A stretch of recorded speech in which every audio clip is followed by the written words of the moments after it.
Hi అండి.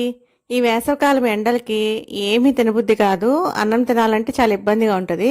అలాంటప్పుడు ఈ పెసరపప్పు చారు వేసుకుని తిన్నారంటే అసలు నోటికి ఒక ముద్ద ఎక్స్ట్రాను వెళ్తుంది. చాలా రుచిగా కూడా ఉంటుందండి. ఒంటికి కూడా చలవ చేస్తుంది.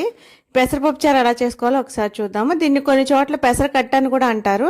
అంటే నాకు తెలిసి అంటే మళ్ళీ ఇలా అన్నారు అని కమెంట్ చేస్తారేమో. మా మా చిన్నప్పుడు కావంట్ల మా అమ్మగారు ఉండేవారండి మా ఇంటి దగ్గర. ఆవిడ పెసరకట్ట అనే చెప్పేవారు.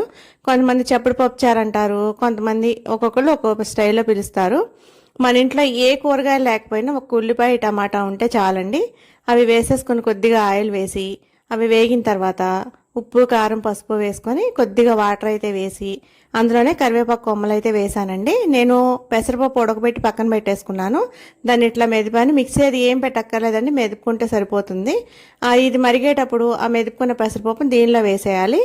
చాలా మంది చప్పడిపప్పు చారు అదే పెసరకట్ట అన్నాను కదా, అలా తింటారండి ఇష్టంగా. నాకు మరీ అంత చప్పగా నచ్చదు. అందుకని చెప్పి నేను ఒక నిమ్మకాయ చెక్క అయితే పిండుకున్నానండి. కొద్ది పుల్ల పుల్లగా బాగుంటుంది తినడానికి నోటికని చెప్పి అట్లా చేశాను. తాలింపులో నేను నెయ్యి వేయడం మర్చిపోయానండి.